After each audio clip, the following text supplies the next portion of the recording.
Boa noite, tudo bem? Então, chegamos hoje no grande dia da nossa live sobre estratégias para a elaboração do projeto de pesquisa para o mestrado.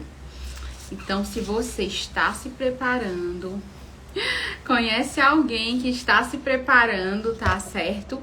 Então, já convida, já compartilha o link, porque hoje eu vou contar estratégias que realmente só mesmo aqui para você encontrar, tá bom? Então, às 8 horas em ponto, nós iremos começar. Seja bem-vinda, Alzenir. Como é que você está? Que bom ver você por aqui. 8 horas aqui nós iremos iniciar. É um prazer estar aqui, tá? Tanto para você que está assistindo agora, quanto para as pessoas que irão assistir depois, né? Então é um momento muito importante, principalmente quando a gente fala sobre o projeto de pesquisa, que é uma etapa tão importante e que na maioria das vezes é o maior desafio, né? Realmente o bicho de 7 cabeças, mas hoje a gente vai diminuir aí, vamos trabalhar os pontos, as dificuldades, que vocês possam também apresentar as dúvidas de vocês, tá certo? Pra gente poder conversar e assim, né, poder esclarecer ao máximo para poder ajudar você a se preparar para a seleção de mestrado, né? Que no mês de julho, muitas inscrições. E aí, você tem que estar preparado. Como eu sempre digo, a melhor estratégia é a preparação antecipada, né? Não é melhor estratégia que essa.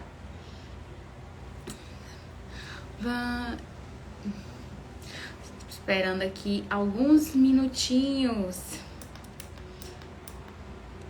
para tratarmos, né? A gente marcou 8 horas, né? E quem me conhece, meus alunos sabem que eu sou muito pontual, né? Principalmente porque quando a gente vai trabalhar esse ponto, parece que o encontro, ele é muito pouco. Em 1 hora, acaba que passa voando e a gente tem muitos pontos para serem trabalhados quando a gente fala sobre o projeto de pesquisa. Né, o projeto de pesquisa, ou como às vezes é apresentado, anteprojeto, que é realmente uma apresentação, esboço daquilo que possivelmente você possa vir a desenvolver dentro do mestrado, tá certo? Então, a gente tem uma estrutura, essa estrutura ela varia, né, de edital para edital. Alguns editais são bem extensos. Então, às vezes, eu já vi situações, então, que cerca de 25 páginas que pede, incluindo elementos textuais, os pré-textuais e os pós-textuais, onde a gente tem as referências.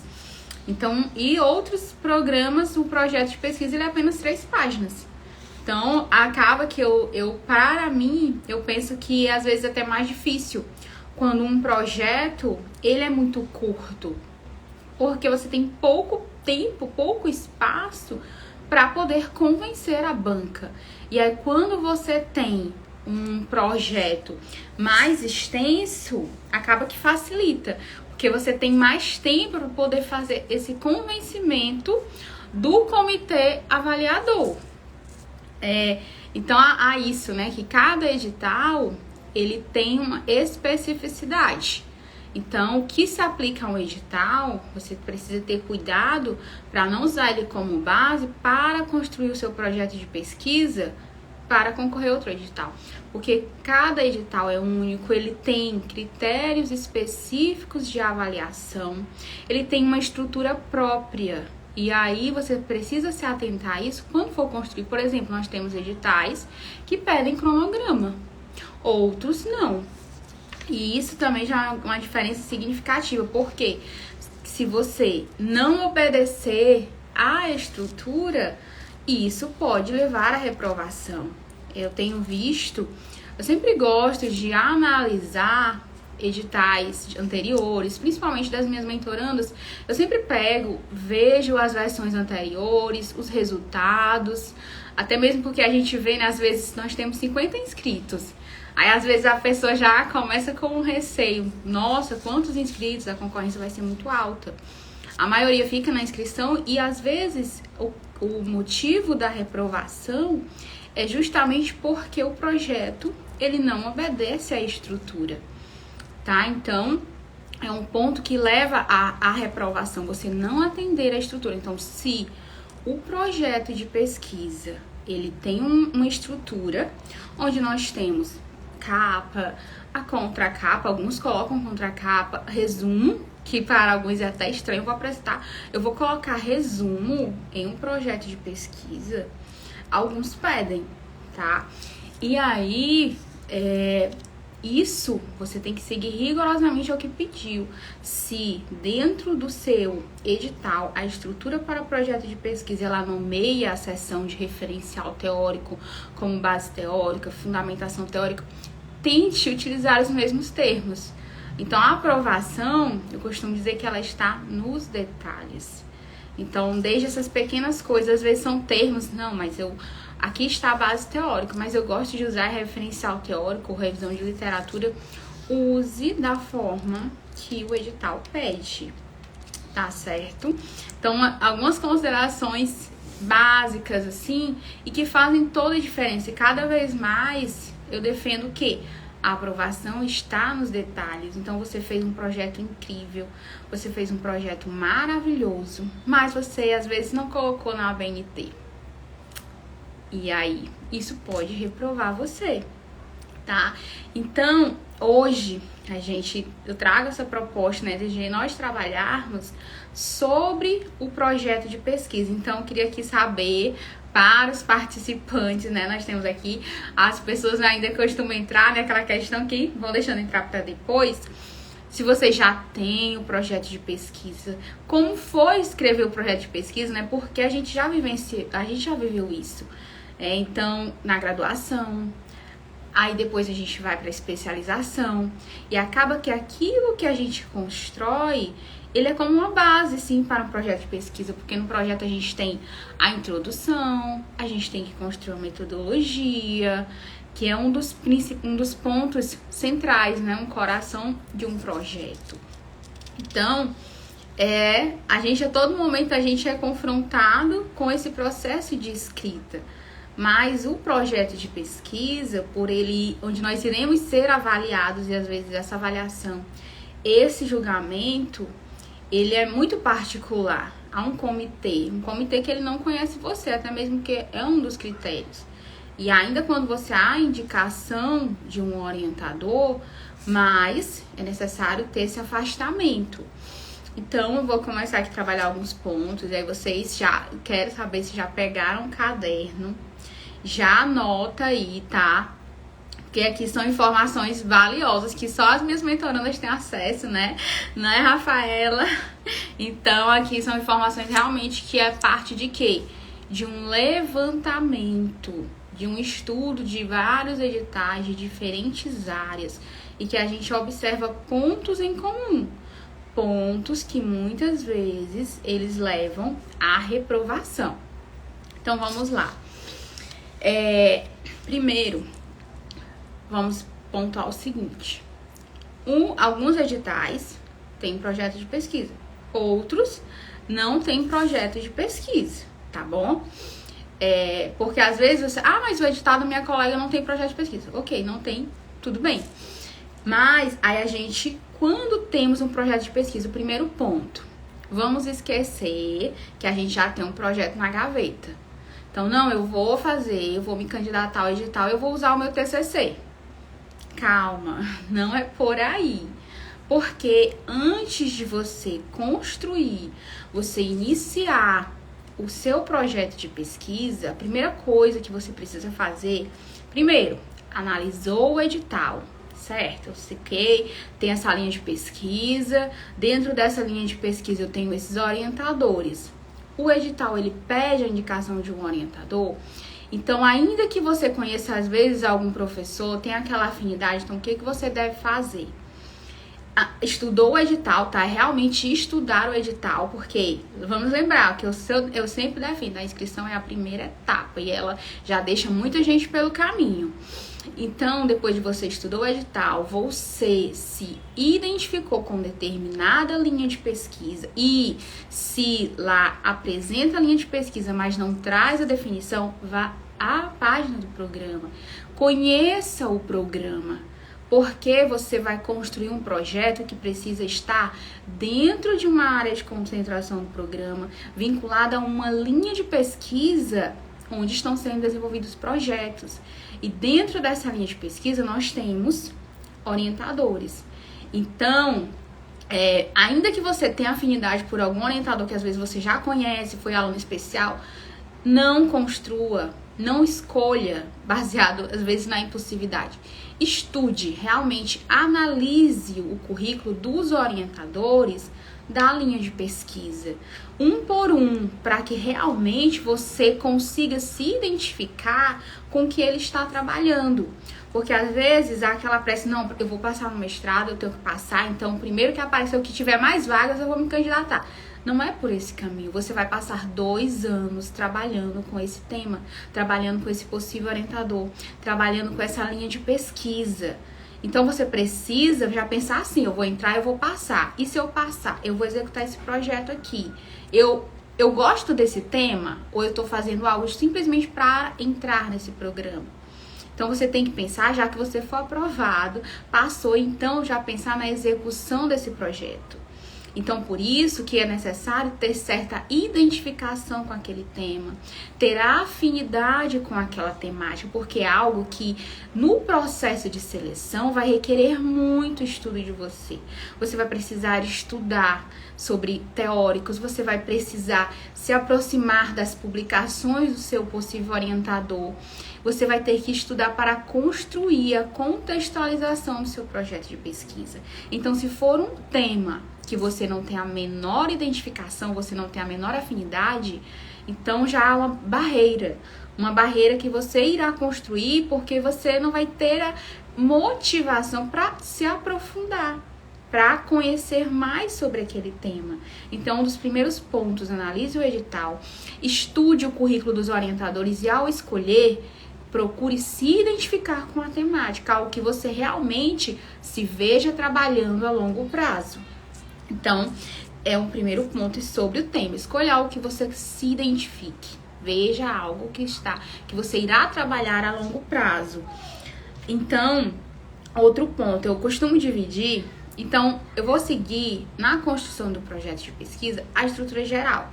Então, a gente tem a introdução. Dentro dessa introdução, o que eu tenho que apresentar? Eu tenho que contextualizar o meu tema. Eu tenho que trazer a minha justificativa, o meu problema de pesquisa, os meus objetivos. Então, isso eu tenho que trazer na minha introdução. E a gente precisa lembrar que a introdução é uma apresentação.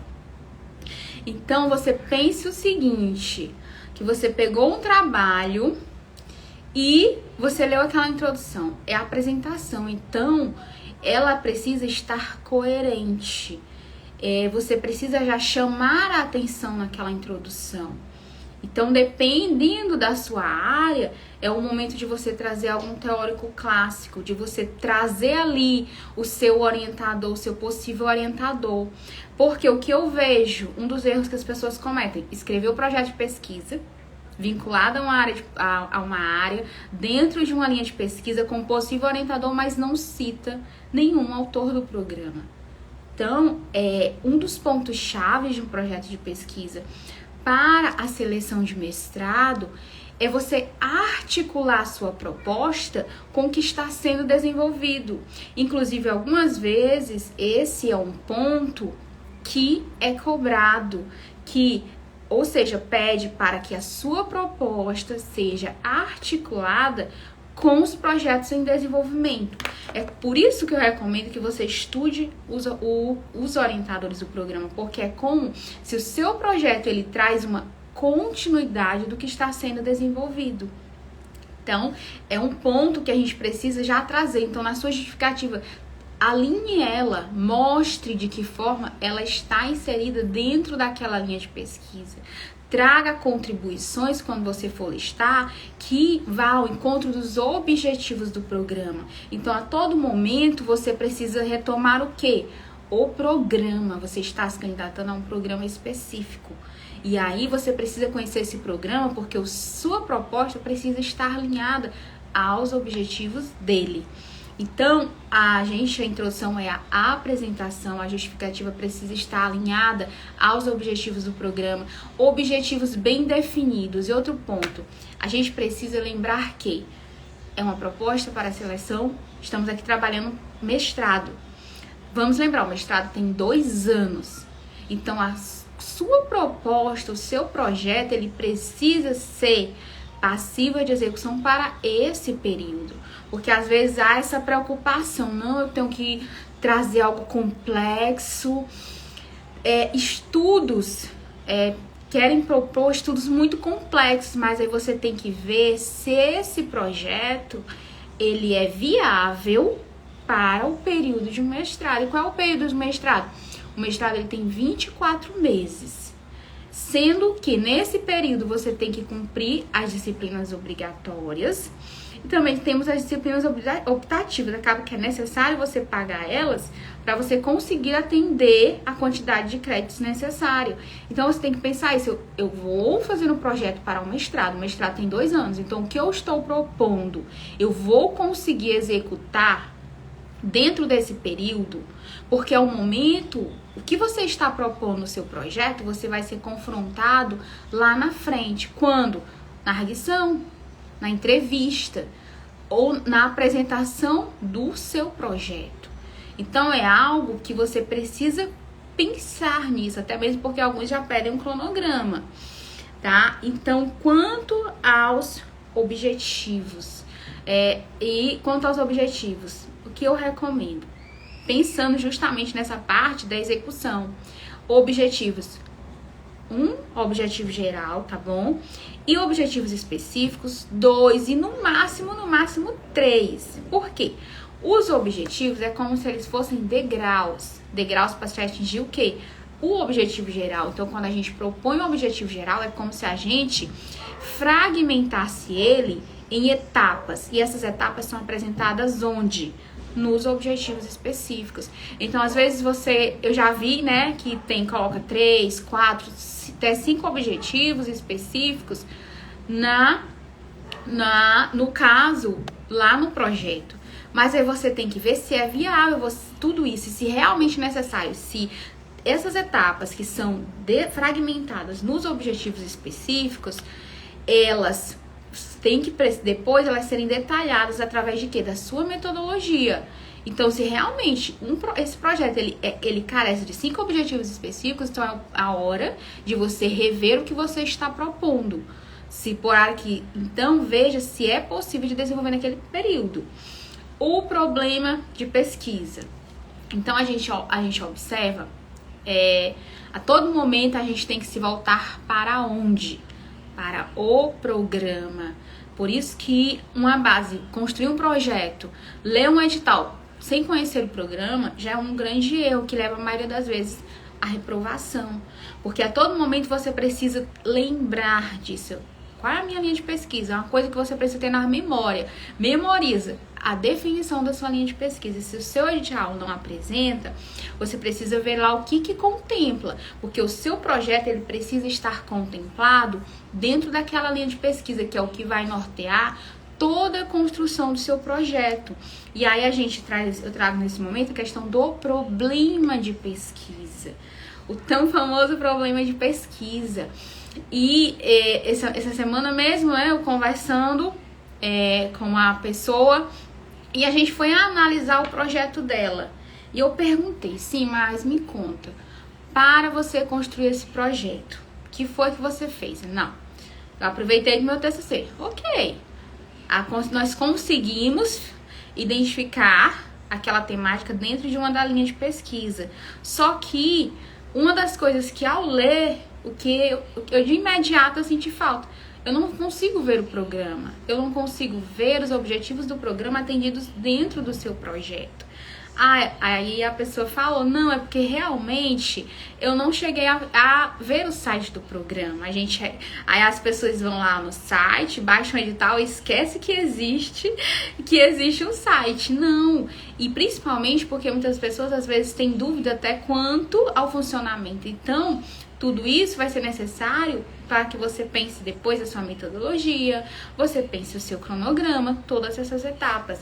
Então, você definiu o seu tema, viu que ele está dentro de uma linha de pesquisa, é a hora de quê? Que você vai pesquisar sobre esse tema. Você vai pesquisar sobre esse tema, ver o que tem publicado, ver também de que forma ele é trabalhado, porque se ele é vinculado a uma linha de pesquisa, então ele está sendo trabalhado dentro dos componentes curriculares. E aí você vai fazer esse levantamento. Aí eu costumo dividir essa literatura, você vai na literatura externa e a literatura interna. A literatura externa é o quê? São livros, são artigos, às vezes dissertações, teses, ou seja, desenvolvidos fora do programa. E aí, feita essa busca inicial, você vai para onde? Buscar dentro do programa. Vai ver o que os professores desse programa estão publicando, quais foram as dissertações já publicadas, para não acontecer de você propor algo que já foi desenvolvido, porque acontece isso. Inclusive, essa semana, ao avaliar um projeto que era para mestrado, quando eu fui fazer esse levantamento, eu sempre faço, eu gosto de fazer essa conferência. Então, eu vi o quê? Que havia um estudo publicado no ano de 2019 sobre aquela mesma temática, era justamente aquilo que a aluna queria desenvolver. Olha, se há um estudo, esse estudo ele foi publicado no ano de 2019, ele trabalha a mesma temática que você pretende trabalhar, é um orientador que está dentro da linha de pesquisa, é um perigo muito grande de você, pode até ser aprovado, porque o projeto ele tem uma estrutura, mas quando chegar na redação, infelizmente vai haver esse confronto e podem até considerar como plágio, porque já foi uma ideia, um tema desenvolvido. Esses dias eu estava respondendo até uma pergunta, a pessoa perguntou: como eu estruturo meu projeto quando não há modelo de edital? Modelo no edital. Alguns editais eles disponibilizam roteiro. Então, quando você for montar o seu projeto de pesquisa, então você trabalha essa estrutura dos projetos de pesquisa de maneira geral. Então, a gente tem a introdução. Dentro da introdução, você vai contextualizar o seu tema, você vai apresentar o seu problema de pesquisa, trazer uma justificativa alinhada com os objetivos do programa e a todo momento está apontando o que? Para a linha de pesquisa na qual ela está, esse estudo ele está inserido, objetivos diretos. Então, minha recomendação, 1 objetivo para o geral, 2 e no máximo 3 objetivos para o específico. Então, construa dessa forma, porque eu sempre trabalho da seguinte forma: é melhor você ter para retirar do que não ter e depois ter que providenciar. Porque às vezes as pessoas têm um problema. Não, eu tenho que escrever 3 páginas de um projeto de pesquisa. Então, quando eu for começar a trabalhar, eu vou trabalhar só isso? Não, porque um projeto ele tem que passar por várias e várias revisões. Ele vai passar por correções. Então, é sempre bom ter a mais para trabalhar. Nesse caso, as pessoas que não têm uma estrutura definida, que aí depois você vai alinhar. Então, a gente faz essa introdução inicial, pensar o seguinte: a introdução é a apresentação, então já tem que causar aquele impacto, já tem que mostrar o que veio, já tem que mostrar o que quer, porque as etapas subsequentes, elas já vão levar à impressão dessa apresentação inicial. Então, pensa o seguinte: a primeira impressão é a introdução, porque quando tudo isso que você presta na introdução vai interferir na avaliação das etapas seguintes. Então, quanto à revisão de literatura, muitas pessoas elas têm dúvidas sobre o que colocar. Eu posso fazer considerações pessoais? O que são essas considerações pessoais? Lene, eu trouxe os artigos, eu trouxe autores do programa, mas eu quero fazer um comentário nesse parágrafo. Não é o momento, tá? Não é o momento. Então, traga a revisão de literatura, é a sustentação teórica do seu tema. Então, busque ser algo conciso. Então, teórico, conceitual. Então, é o momento que vem os teóricos. Não é o momento de você falar, tá? Então, você vai ter a oportunidade de falar onde? Na introdução, quando você apresenta a sua proposta. Mas o referencial teórico, ele é essa busca, é a literatura que sustenta o seu tema. Então, não faça comentários pessoais, busque, pelo contrário, trazer os autores que trabalham esse tema, trazer autores externos, autores do programa, artigos atuais que trabalham sobre aquele tema, porque às vezes também pensar nisso, pensar no tempo. Então, a gente às vezes pega um trabalho, estamos em 2023, a referência mais atual é de 2015. Temos um probleminha. Há uma lacuna de tempo muito grande quando você não se atenta ao tempo. Então, é interessante notar isso, claro, não, que nós temos os autores clássicos. Então, a gente vai utilizar, mas é preciso você ver esse tema dentro de um contexto atual.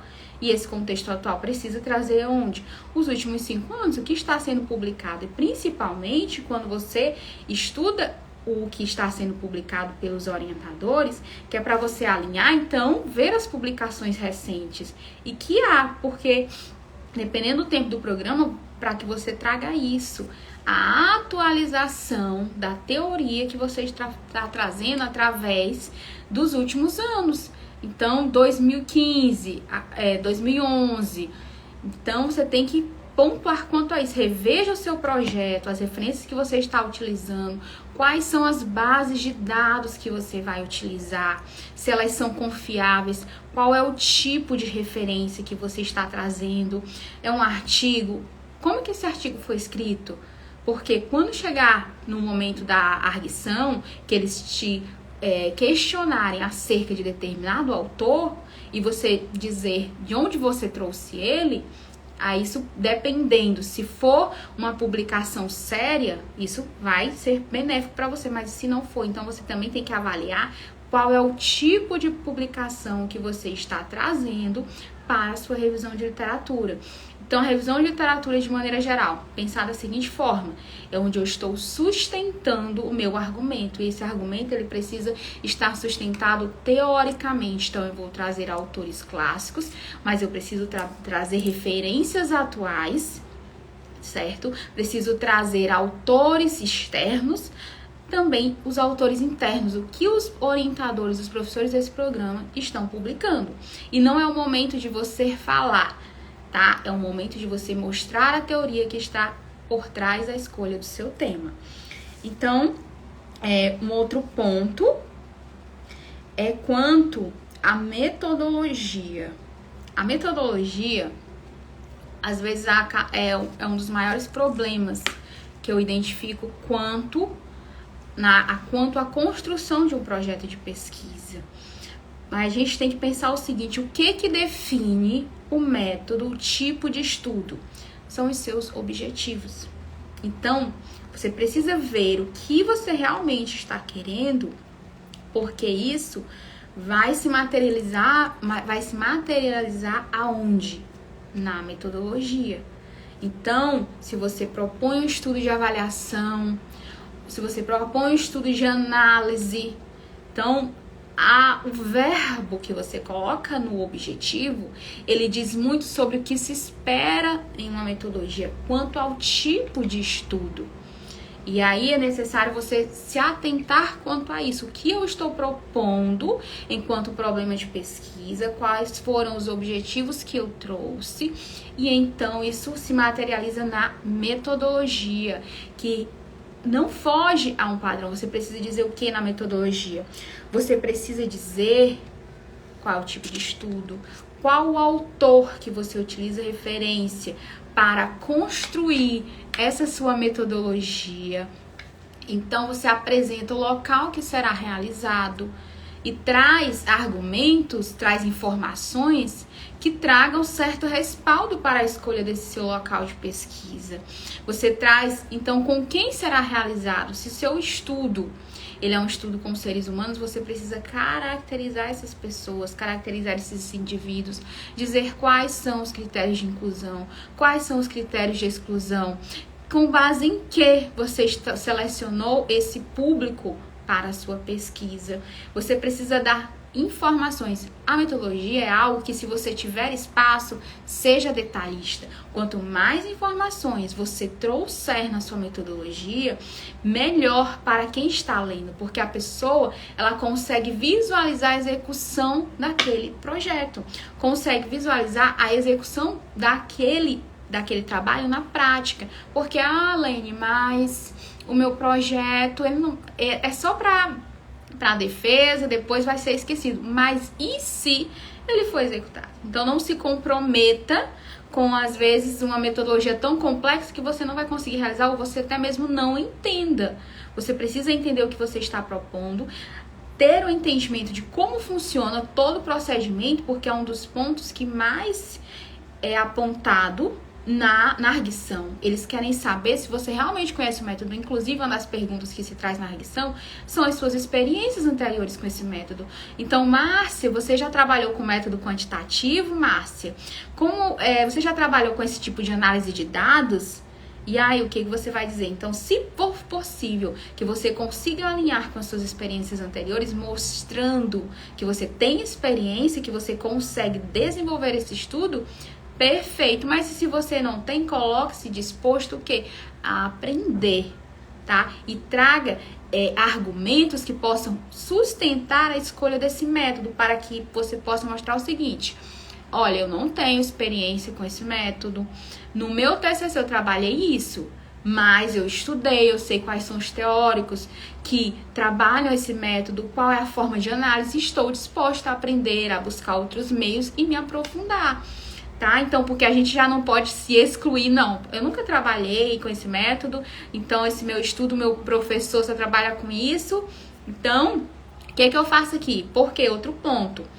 Quando você for definir o seu método, é interessante que você também avalie o que o seu orientador, o seu possível orientador está trabalhando. Porque se você propõe algo, um estudo quantitativo, e o seu orientador, que você fez lá a indicação de que você deseja ele como primeira indicação de orientação, ele só trabalha com estudos qualitativos.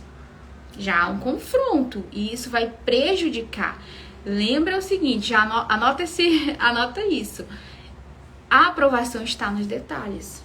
Então, seja detalhista. E esse detalhe também está no seu aprofundamento. O que eu preciso saber desse projeto?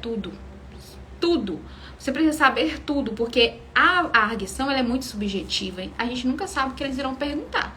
Eles podem perguntar, destrinchar o seu projeto de pesquisa, quanto eles podem apenas perguntar quanto à execução em si. Até mesmo, eu gosto de definir a arguição como o confronto. É tudo ou nada, você sabe ou você não sabe. E para isso, você já tem que pensar quanto aos aspectos metodológicos, quanto aos teóricos que sustentam a escolha desse método, porque é uma avaliação subjetiva. Então, Lene, porque a todo momento você traz a arguição? Porque a gente tem que pensar na frente. Não adianta a gente falar aqui sobre o projeto de pesquisa. Não, o projeto de pesquisa é assim, assim, assim. Ok. Mas a gente tem que pensar na frente, no que pode nos atrapalhar de alguma forma na frente. Então, quando você constrói um projeto de pesquisa, você tem que pensar a longo prazo. Você tem que pensar na arguição, o que eles podem te perguntar sobre esse projeto. Você tem que pensar em um cronograma que seja execuível, porque eles podem te confrontar quanto à execução.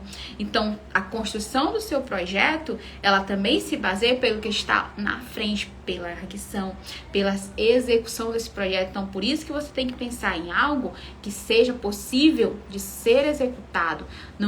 E tem que lembrar, porque às vezes eu tenho alunos que às vezes fogem um pouquinho, né?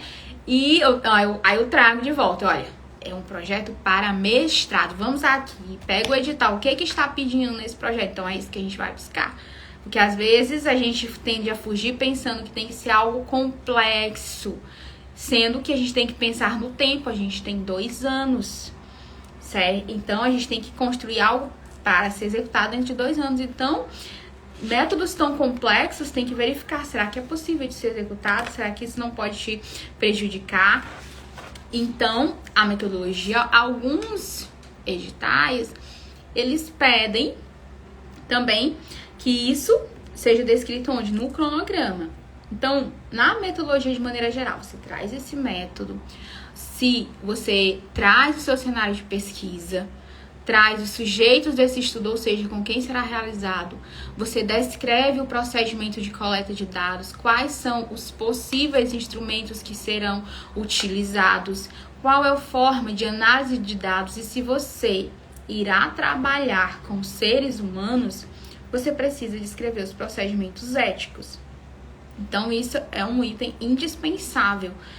De você sempre trazer isso da parte ética. Isso traz um outro olhar, onde vê que você valoriza o ser humano. Ele não é apenas um sujeito passivo de pesquisa, mas é alguém que tem a opção de rejeitar ou não participar do seu estudo. Então é interessante você trazer isso. E você pode obedecer à estrutura geral que é trabalhada dentro de um projeto de pesquisa. Então a metodologia segue essa estrutura básica.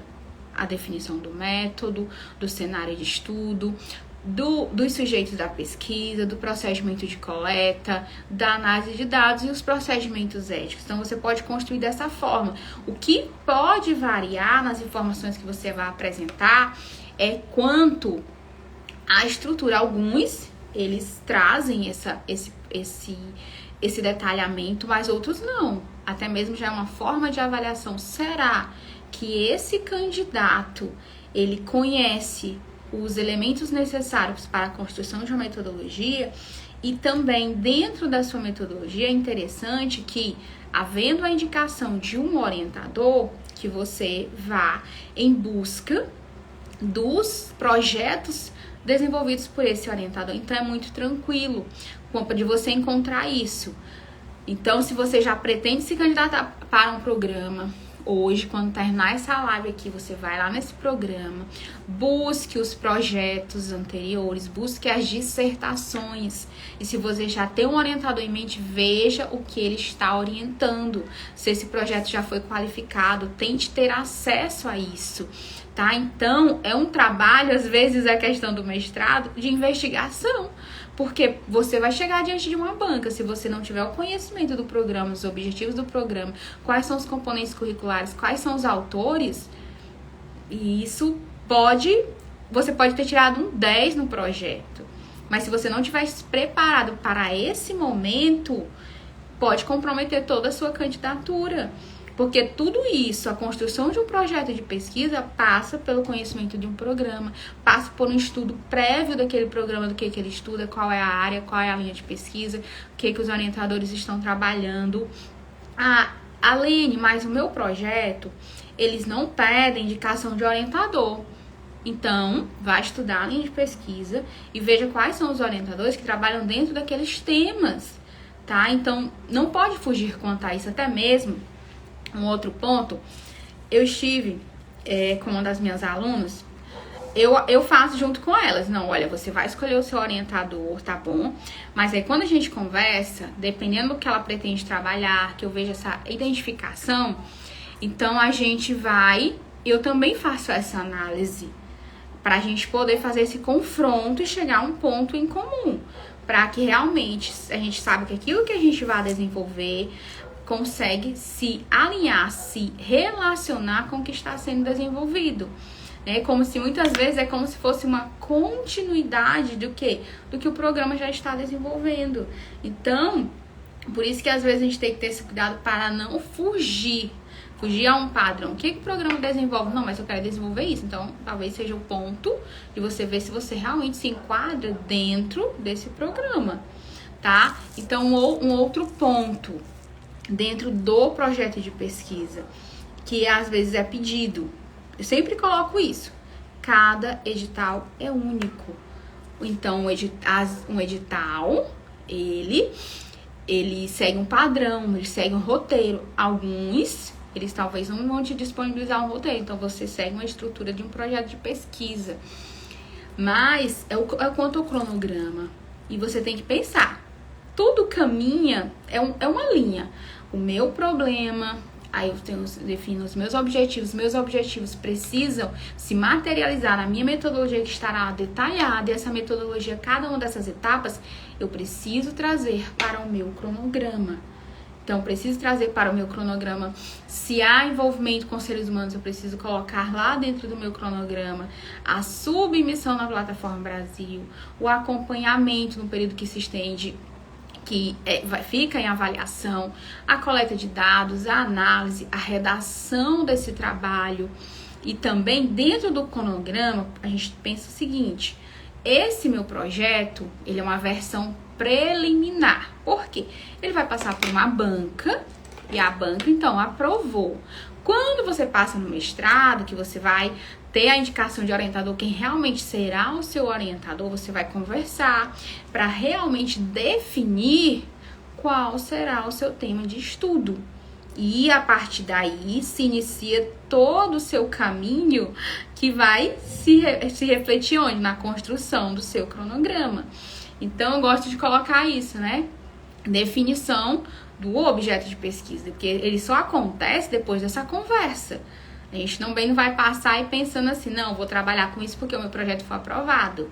E a banca amou, né? A gente sai às vezes assim da banca, não, mas eles amaram o meu projeto de pesquisa, vai ser ele. Não, tá? Não vamos nos apegar ao projeto de pesquisa. Então, quando chega, um dos primeiros pontos que você deve colocar no cronograma é isso, quanto à definição do seu objeto de pesquisa. O levantamento bibliográfico, é preciso colocar essa questão da revisão de literatura.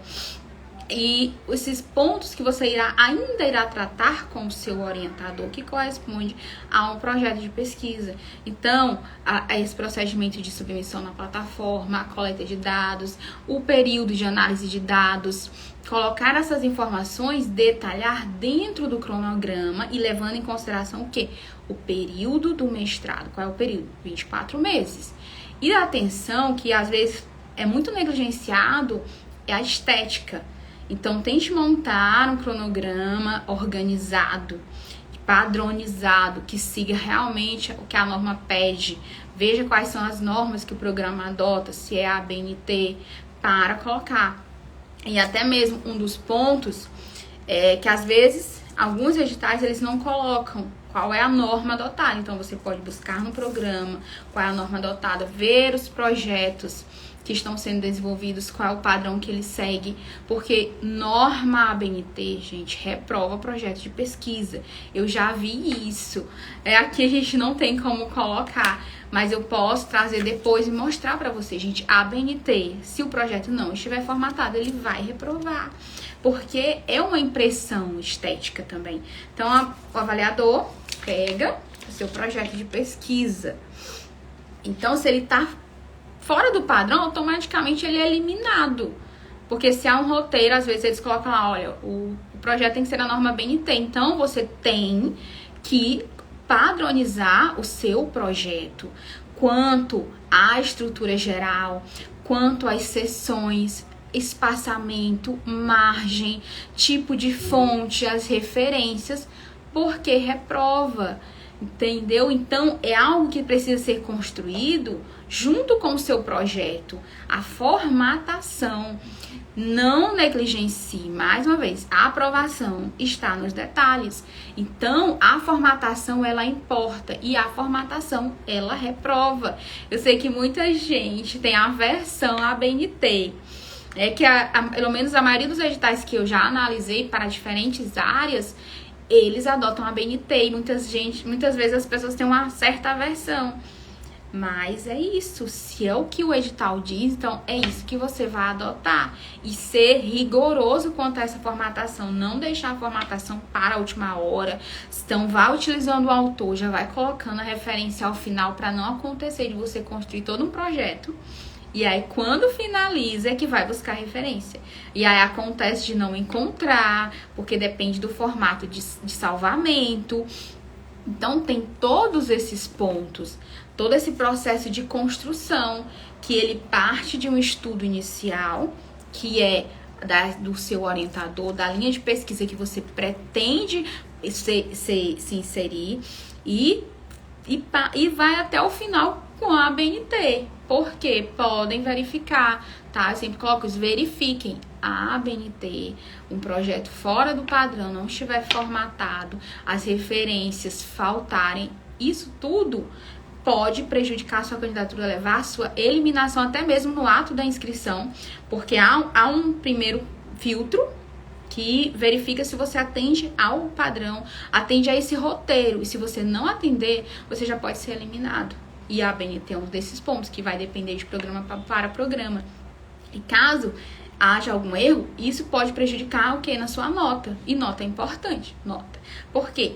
Alguns processos seletivos, de que forma eles pontuam? Eles pontuam, as vagas, elas são distribuídas por linha. Então, por exemplo, no meu doutorado, as vagas eram por linha de pesquisa. Então, eu tenho lá uma vaga.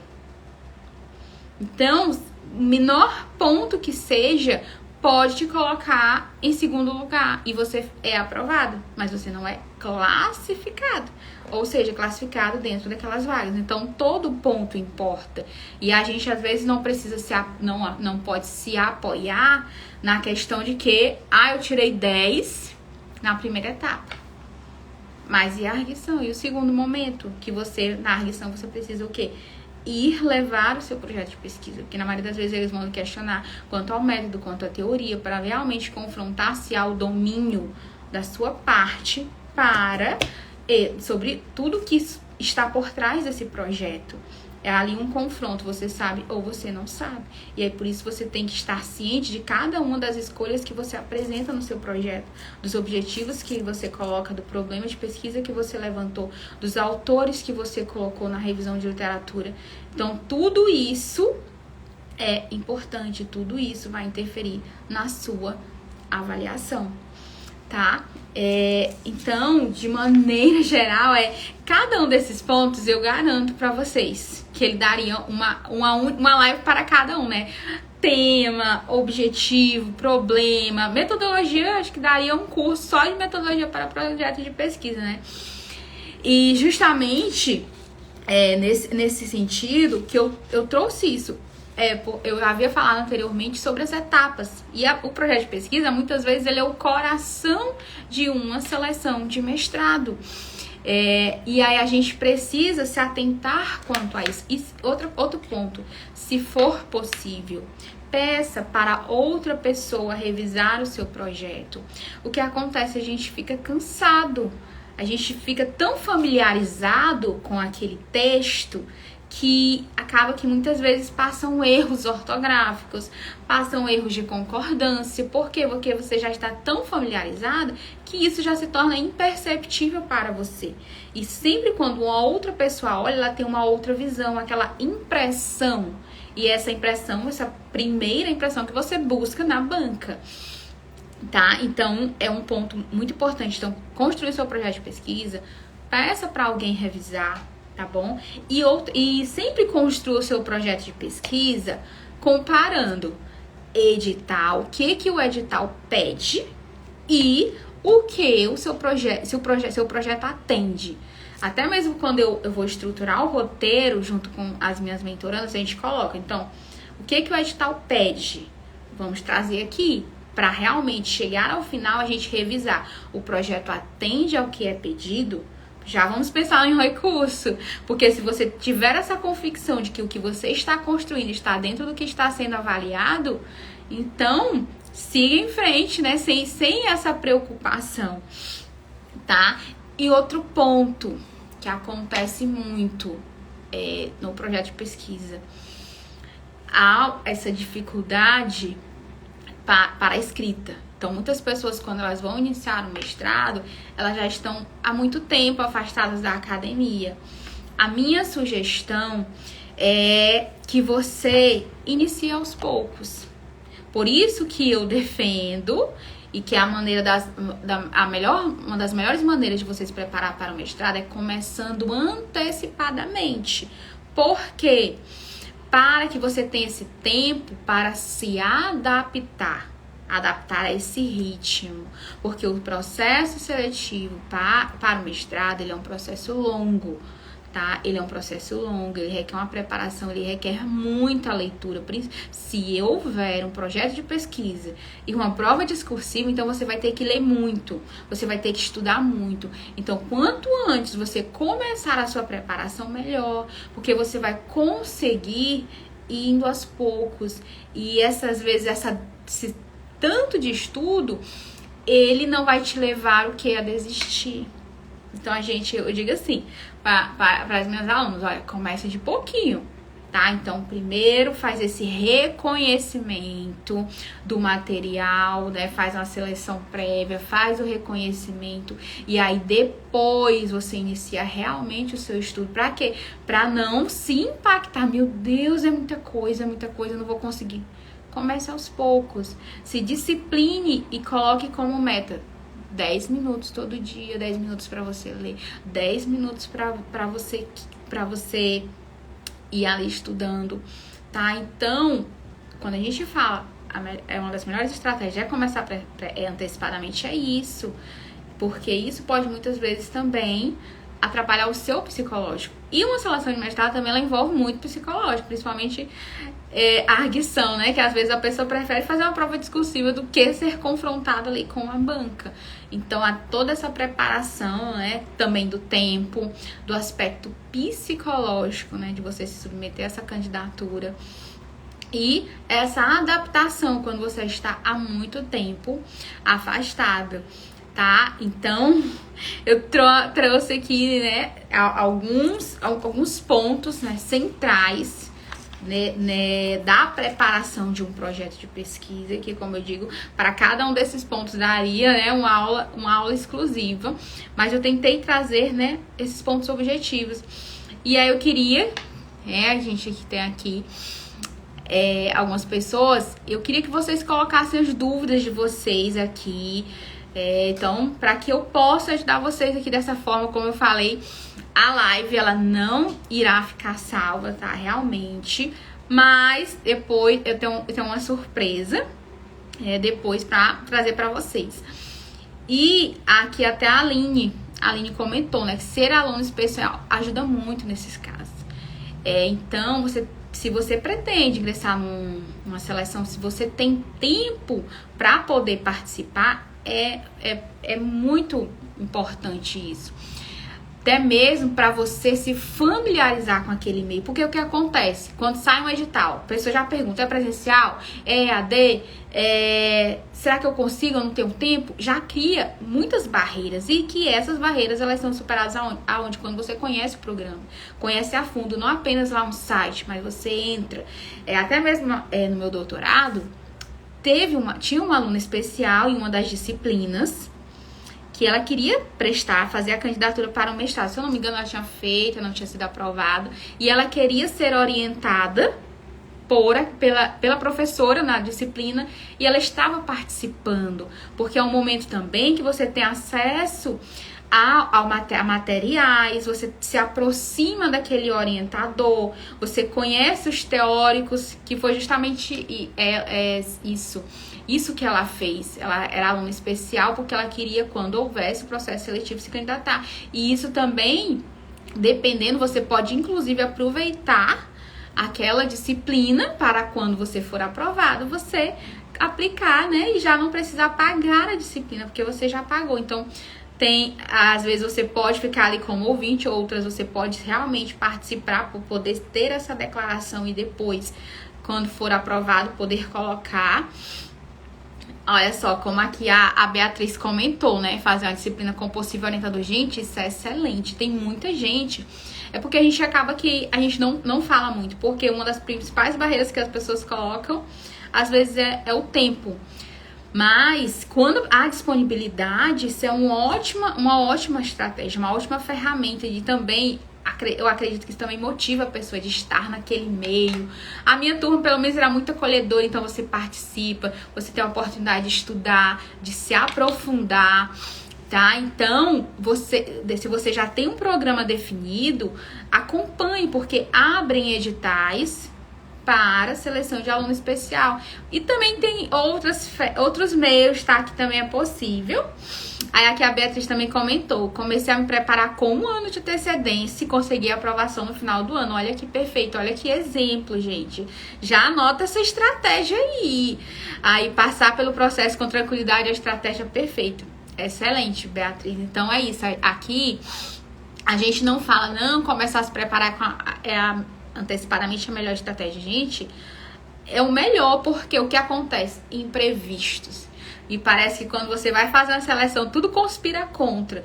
Mas se você já iniciou antecipadamente o seu estudo, o seu projeto já está em andamento, você já começou a preparar o seu psicológico para isso. Quando abrir a inscrição, a preocupação que você vai ter é de emitir as declarações que pedem, né? Para submeter. Então, é um ponto muito importante que, às vezes, deixar para a última hora é algo que pode prejudicar a maioria das pessoas. Então, tenho certeza que vocês conhecem alguém que acabou sendo reprovado por conta de uma documentação porque deixou para a última hora. E acaba que isso a maioria das pessoas é o sonho de uma vida. E que, às vezes, por deixarem para em cima da hora, prejudica e você é eliminado. Aqui a Aline também comentou ser voluntário em um núcleo de pesquisa também. E tudo aquilo que pode contribuir, não apenas assim para o processo de seleção, mas para a sua formação, ele lhe dá uma maturidade até para vivenciar esse processo, para poder vivenciar esse processo da seleção, porque alguns editais eles são bem extensos, principalmente quando há muitas etapas. E se você já se inseriu dentro de um programa através de ser aluno especial, ou então está ali como ouvinte nas disciplinas, ou voluntário em algum núcleo de pesquisa, isso vai te dar a maturidade para poder vivenciar esse processo. E acaba que vai ser um momento secundário, porque você já está preparado, não apenas para as etapas em si, mas para a parte psicológica. Aqui a Laura comentou, um dos requisitos de ser eliminados na primeira etapa, muita gente é eliminada só na documentação. Eu vou continuar defendendo que a etapa mais importante, gente, é a inscrição. Não adianta você ter começado 6 meses atrás a se preparar, o projeto tá ok, a prova discursiva já sabe todos os teóricos de ponta a ponta, já fez a simulação, mas você não preparou a sua documentação. E eu ainda fico assim espantada quando eu vejo a homologação das inscrições. Eu gosto, gente. Quando sai um edital, eu sempre vou olhar lá a questão da homologação das inscrições e eu vejo lá, eu ainda fico assim assustada. Gente, como é que deixa passar isso? Mas eu entendo essa questão que muitas vezes deixa para a última hora. A documentação para a inscrição é a última coisa que a pessoa prepara. E prejudica tudo. E mais uma coisa, que na inscrição você já tem que submeter o quê? Que pede na maioria das vezes, tá? Não vou colocar aqui nada como absoluto, porque cada edital é único. Então você coloca ali o projeto, você tem que colocar o currículo, colocar toda a documentação. Alguns editais, eles pedem muita coisa. Então eu já recomendo para as minhas mentorandas, a primeira coisa, olha, a primeiro encontro eu já digo, prepare a sua pastinha, já coloque toda a documentação, nomeie, coloque em ordem. Então só isso aqui a gente vai deixar para depois, que às vezes são algumas declarações, tem termos dentro do edital, isso aqui a gente vai deixar para depois. Mas a parte de documentação pessoal, se só tiver a versão impressa, já escaneia. Se tiver escaneada, a qualidade não tá boa, escaneia novamente. Esse já é um dos primeiros pontos do nosso encontro, é preparar essa documentação, porque tudo isso você está plantando, tudo isso você está já adiantando momentos, adiantando etapas, e às vezes você não dá importância. Criar uma pasta, escanear documento, meu pai, que perda de tempo. Só que isso lá na frente, isso vira uma bola de neve, que até escanear um documento parece a maior das coisas, parece que até o projeto de pesquisa fica pequeno diante disso. Então, para quem já pretende se candidatar, já tem a documentação, o que você tem disponível já começa daí, já escanear a documentação, já salvar tudo em uma pasta, já cria sua pasta, mestrado e o nome do programa, e vai alimentando, organizando.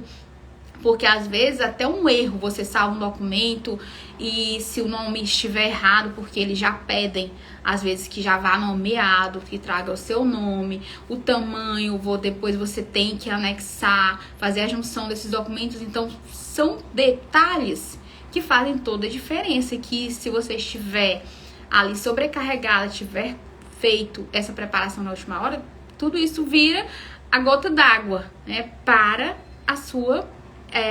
para o indeferimento da sua inscrição e sua eliminação da seleção, tá? Então, nossa, tô adorando vocês aqui participando, né?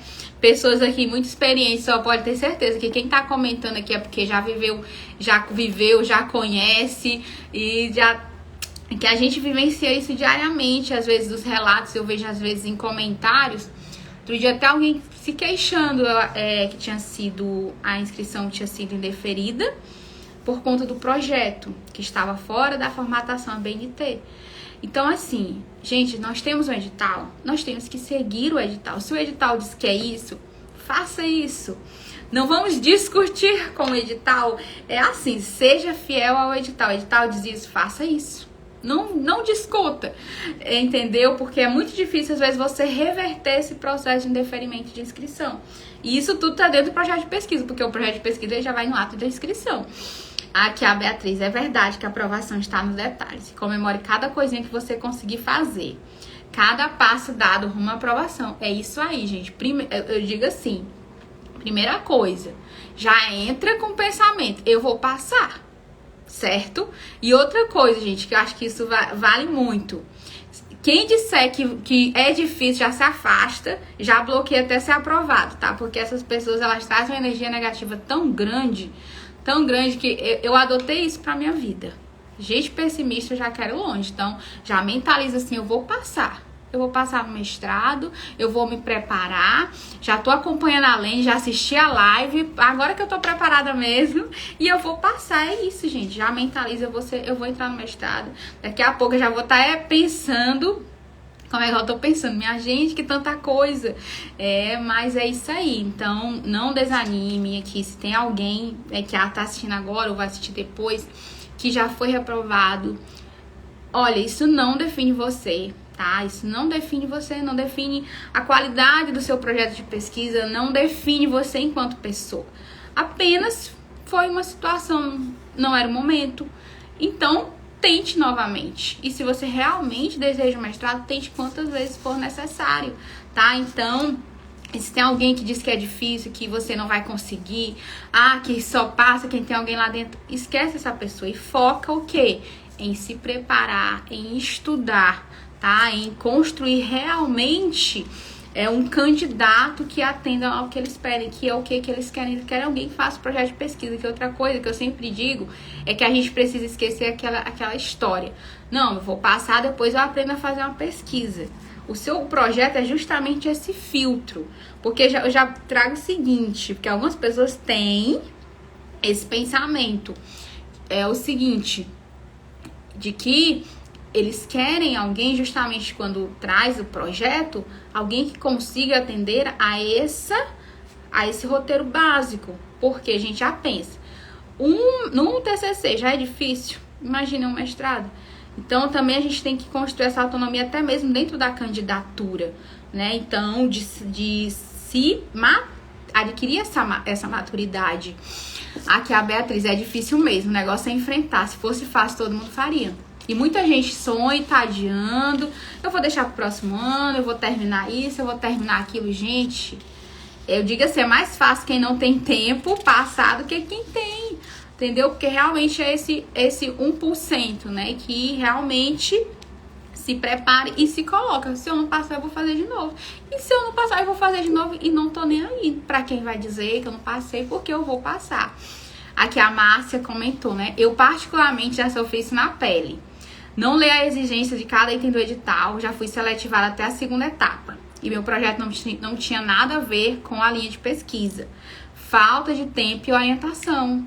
Tá? E mais, hoje a Márcia já vai concluir o mestrado e ela vai ser mestre, gente. Então, isso aqui, esse nosso passado, acaba que ele traz essa maturidade, a gente reconhecer, eu sei onde eu errei. Agora, eu vou trabalhar onde eu errei, né? Pra poder corrigir e entrar no mestrado, tá? Porque se você realmente tem esse objetivo, é seguir em frente, se preparar, e se não deu certo da primeira vez, tentar na segunda, ver o que pode melhorar, ver o que, se puder ser um aluno especial perfeito, afastar das pessoas negativas, né, que é muito importante, e buscar uma orientação. Eu sempre digo isso, né, ter alguém para orientar com certeza facilita esse processo e até ajuda você a não desistir. Até recebi um relato de uma aluna que estava dizendo, olha, às vezes dá vontade de desistir porque eu não tenho tempo, eu sinto que eu tô falhando, às vezes na entrega de determinada atividade, aí eu não. E aí, às vezes, você ter alguém ali para te acompanhar facilita isso, de você não desistir. Aí aqui a Beatriz comentou, gente, olha só, eu tentei 5 vezes até ser aprovado no doutorado. Isso daqui tem que virar até uma história, porque tem que levar para mais pessoas. Aqui é a história da Beatriz, que ela falou que tentou 5 vezes, gente. E hoje ela faz doutorado na Federal de Minas Gerais. Entendeu? Então é isso. Então a gente tá aqui para mostrar que a gente falha, a gente erra, mas a gente supera para contar a história que deu certo, não é, Beatriz? Então, e hoje a Beatriz está no doutorado, ajudando outras pessoas também a chegarem nesse nível. A não desistirem, porque ela está ali pra pegar na mão. E aí ela comenta, né? Orientação é vida. Eu fui no erro e não acerto até alcançar. É se dispor a tentar e a realizar, não desistir. Aí a Márcia aqui comenta, né? A ascensão ajudou bastante, né? Que bom, né? Acompanhar esse processo, acompanhar a realização desses sonhos, de materializar isso, gente. Quando a gente vê acontecendo, nossa, é verdade. Eu lembro que eu estava com a Márcia, quando sai o resultado, a gente fica assim, processando. Só acredita mesmo quando a gente começa as aulas. Não, agora é de verdade, né? Deixa eu fazer meu trabalho aqui do mestrado, que agora é continuar. Agora é a dissertação. A Beatriz, gente, olha só, segue a Beatriz aqui, olha, cola na lane que vocês vão brilhar, tá falando só verdades. Que bom, né? É que a gente viveu isso, então a gente sabe tudo que acontece nos bastidores. Aqui eu passei na quarta, sou doutora, então aqui, quem está aqui, que vê esses relatos, gente, nós temos aqui mulheres pesquisadoras excepcionais, que um dia eu quero ser metade dessas mulheres aqui. Olha a Aline falando aqui, ó, eu passei na 4ª tentativa e hoje eu sou doutora. Olha que relato incrível. Então, que você que está aí, que está tentando passar no mestrado, que vai se candidatar, mentaliza isso. Mentaliza o relato aqui dessas mulheres que são excepcionais, pesquisadoras incríveis. A Beatriz, né, que a gente sempre conversa, eu fico encantada, assim, com a maturidade, né, com essa maturidade que também é resultado disso, desse processo, dessa evolução. Aí a Brenda aqui dizendo que realizou um sonho. Ô, gente, então, a Brenda é muito generosa, né? Dizendo que quando crescer vai ser igual a mim. Ô, gente, pessoa maravilhosa. E aí a Brenda continuou com a mentoria, porque hoje ela já está no mestrado, gente, ela realizou, já está no mestrado, já está na outra parte agora. Precisa sair do mestrado, né, Brena? E vamos rumo ao doutorado, tá? Não aceito nada menos que isso, viu, Brena? Terminar o mestrado é o doutorado. E já vai levar uma bolsistazinha, que é a Bárbara. Então, é muito bom a gente ver esses relatos, né? Que a gente vê isso, de que a dificuldade que você está vivendo, outras pessoas também já viveram. E quando a gente vê isso, né, porque às vezes é tão solitário esse processo, você está ali reservado, estudando, às vezes não quer que outras pessoas saibam por medo do julgamento, por medo das pessoas colocarem coisas na sua cabeça. E a gente ouvir esses relatos de pessoas que conseguiram passar, que venceram essa dificuldade, foram aprovados, então sem dúvida isso é motivador, isso é renovador. E que vocês viram que esse processo, o que aconteceu? Trouxe maturidade, trouxe evolução, e que hoje faz serem as professoras que são, as pesquisadoras que são, as pessoas que são. Como a gente ouviu o relato aqui da Aline, o relato aqui da Beatriz, a Brena aqui, né, que comenta que hoje ela está realizando o sonho do mestrado. Então, se você sonha com mestrado, não desista, não desista, coloca isso, eu não vou desistir, eu vou passar, eu vou ser mestre, eu vou realizar esse sonho e depois eu vou pro doutorado, e depois eu vou fazer o doutorado sanduíche fora do país. Já pensa assim, já pensa a longo prazo, já pensa na realização desses sonhos acontecendo, tá bom? Então, perfeita aqui, maravilhosa essa conversa aqui. Depois, assim, de tantos relatos, tão motivadores, estou até pensando, não, gente, eu vou ter que disponibilizar essa live, porque outras pessoas precisam ouvir isso. Outras pessoas precisam ver isso, né? De que elas estão... Que pessoas hoje que já são doutoras, né? Como a Aline, a Beatriz, que está no doutorado, que elas já passaram por isso, mas que elas venceram, que elas superaram e que hoje elas estão aí contando a história, ajudando outras pessoas e também motivando essas pessoas a não desistirem. Então, é esse o caminho, é olhar e seguir em frente. Aí... Então, a gente aqui trouxe hoje esse tema para a gente pesquisa, mas na verdade foi lições para a vida, de motivação, de superação. E é essa história que a gente vai contar, de vitórias, de aprovações. Então, já coloca aí, já anota no post-it, eu vou ser mestre. E depois eu vou ser doutor, tá bom? Então, a gente aqui, acho que nós cumprimos o nosso propósito, né? Que aqui não só eu, mas cada um aqui que traz uma contribuição também contribui, né, para esse momento e de que a gente vê, como eu digo, que esse processo, ele não é só ali um edital em si, as etapas, mas ele é tudo que acontece por trás e que entra essa questão da subjetividade, né, onde entra você ali enquanto candidato, tudo que você está vivendo, que é uma jornada solitária, que às vezes você já vê ali frustrado de uma reprovação, já tá ali cansado às vezes de tantas e tantas etapas, né, aqui no caso da Brena foram 4 etapas. O máximo que eu acho que eu já vivi, que eu já vivenciei, foram 4 etapas. Eu desconheço mais etapas, né? Porque no caso é projeto, currículo, a prova e a arguição. E às vezes ainda tem as cartas, né? Que vem no ato da inscrição, que acaba que é mais etapa. E a inscrição, então são 5 etapas. A maioria das seleções. Aí a Brena aqui comenta, cada etapa é difícil. Mas com a ascensão tornou-se mais leve. Rede de apoio é o mais importante. Não larga a ascensão por nada. Olha, gente, sigam a Brena desse jeito. Ai, olha, gente. A Brena que ela tá falando é porque a Brena, ela passou na segunda vez, né? Então, ela fez uma primeira tentativa, não deu certo. Então, na segunda, ela procurou a ascensão. E aí, a gente trabalhou ponto por ponto. E ela foi aprovada, né? Já tá aí, já vai conseguir a bolsa. E daqui a pouco já vai defender o projeto. Entendeu? Então, a gente vê essa evolução. Quando a gente vê esse processo e que a gente vê é possível e dá certo. E eu vou aproveitar aqui... além das orientações, eu sempre trago, né? Às vezes eu abro caixinha para responder, para tentar ajudar, porque eu sei que às vezes algumas perguntas parecem tão superficiais para outras pessoas, mas a gente tem que ir realmente lá no ponto.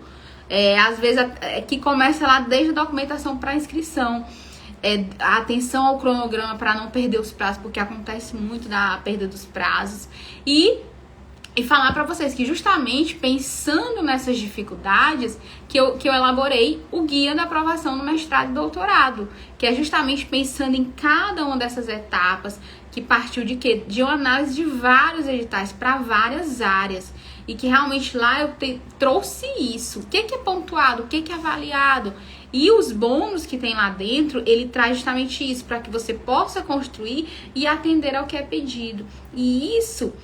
essa construção, esse processo de seleção, ele auxilia você não apenas para um edital, mas também para o após-aprovação, né? Porque esse processo de leitura, esse processo de escrita, esse processo de estudo para a construção do projeto de pesquisa, ele é contínuo, ele se estende depois que você é aprovado no mestrado, né?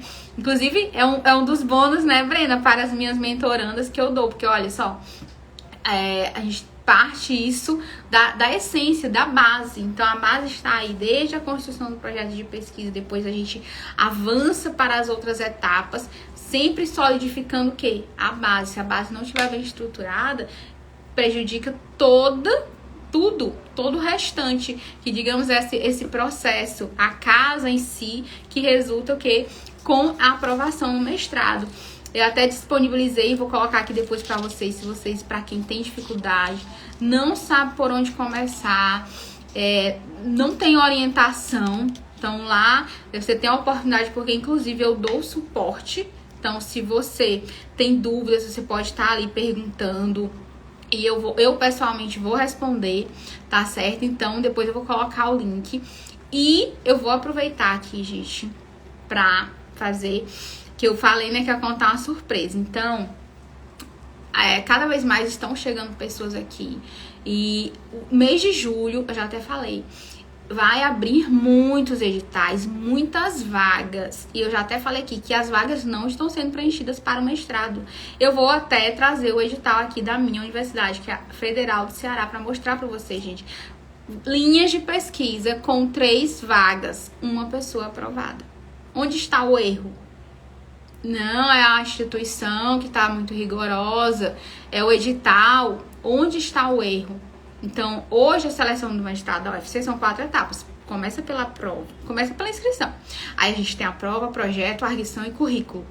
Então, cada vez mais as vagas não estão sendo preenchidas, tanto aqui no Ceará quanto outros editais. Se vocês forem analisar por linha de pesquisa, são 3 vagas que apenas uma pessoa passa. E eu vou trazer esse edital, vou mostrar pra vocês até o edital da seleção anterior. Então, há vagas. Então, no segundo semestre vai abrir muitas vagas. E vocês anotem a data aí. 10 a 12 de julho. Eu vou fazer um evento pra gente poder trabalhar, se aprofundar nessas etapas, se aprofundar nesse processo. Que vai ser o caminho que vai te levar para a aprovação no mestrado. Anota essa data aí, 10 a 12 de julho, porque vai ser o evento que você precisa para destravar, né? Destravar de uma vez por todas essa aprovação. Aqui a Lídia perguntou, o UFC é de qual cidade? A UFC aqui do Ceará, Lídia. Eu não sei qual é o seu curso, mas agora em julho já começam a abrir os editais aqui no Ceará. A gente tem a UES, a gente tem a Unilab e a gente tem a UFC. E então, elas agora no segundo semestre, pode anotar aí, final de agosto, editais e mais editais. Então, quem quer se preparar, gente, a hora é agora. Aqui até a Brena que tá falando. Foi o caso do edital também da Brena, que no edital dela de mestrado as vagas não foram preenchidas. Foi falta de candidato? Não foi, porque tinham muitos, mas eles foram ficando pelo caminho. E para uma linha de pesquisa as vagas não foram preenchidas, tanto que eles abriram novas vagas, abriram um novo edital para o preenchimento das vagas. E até reduziram as etapas, porque na etapa da Brena tinha prova, currículo, projeto e a defesa. No outro edital que eles abriram, se eu não me engano, era só o projeto e o currículo, não tinha prova, porque havia essa necessidade de preencher as vagas, gente, porque tem algo errado. As vagas não estão sendo preenchidas e tanta gente querendo mestrado. A Lídia perguntou, Lídia, hoje eu moro em Fortaleza, eu faço doutorado em saúde pública na Federal do Ceará, lá no Departamento de Saúde Pública do campus do Porangabaçu, viu, minha gente? Onde fica o complexo hospitalar da EBSER, viu? Eu estudo lá, tá? Que é na UFC aqui, que é o campus onde fica a Maternidade Federal, gente. É um campus enorme. Então, quem veio do Maranhão, quando chegou aqui, que viu aquele campus, aquela maternidade ali federal, outros hospitais federais, então a gente fica ali, o departamento de saúde, o centro de ciências da saúde, ele se concentra lá, tá? Então, é isso. Anotem aí, julho, muitas vagas. Quem quer fazer mestrado, é o segundo semestre, é onde a maioria das instituições, elas abrem, tá? Aí aqui a Beatriz, tenho visto mesmo muitos editais reduzindo etapas. Pois é, porque aí onde é que tá aí? Aí a gente tem que ver o equilíbrio. Puxa, eu quero fazer um mestrado, eu não tô conseguindo passar, e como é que essas vagas não estão sendo preenchidas? Então não é bom também para a instituição que as vagas não sejam preenchidas, mas também há algumas etapas que precisam ser obedecidas. Então, e a gente precisa estar se preparando para justamente preencher essas vagas. Gente, inclusive eu estava falando essa semana com uma colega minha que é mentora, e ela falando que ela é de Minas, de Minas Gerais. A Kênia, se eu não me engano, ela estava até aqui na live, ela falando que lá sobra bolsa, gente. Sobra bolsa de mestrado. Entendeu? Olha, gente, traz essas bolsas pro Nordeste, hein, Brena? é isso que tá acontecendo. Às vezes as pessoas só vê, que passou, mas tem muitas vagas sendo deixadas para trás. Aí a Lídia, quero fazer da UFC. E Lídia, pois tanto da US de saúde coletiva quanto da UFC abre no segundo semestre. Porque o da UFC, o de saúde pública, abre uma vez ao ano. Final de agosto, abre, tá? Abre o edital. Ano passado, até a prova para mestrado, ela foi objetiva. A prova para mestrado foi objetiva e a de doutorado discursiva. Estava até disponível lá a prova anterior, tá? Então, já vai se familiarizando lá, tá, Lídia? A de saúde coletiva, que é o que eu faço parte, abre final de agosto. E é um processo bem extenso, porque ele tem prova discursiva, projeto, arguição.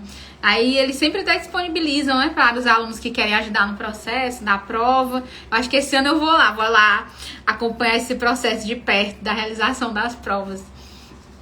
Tá?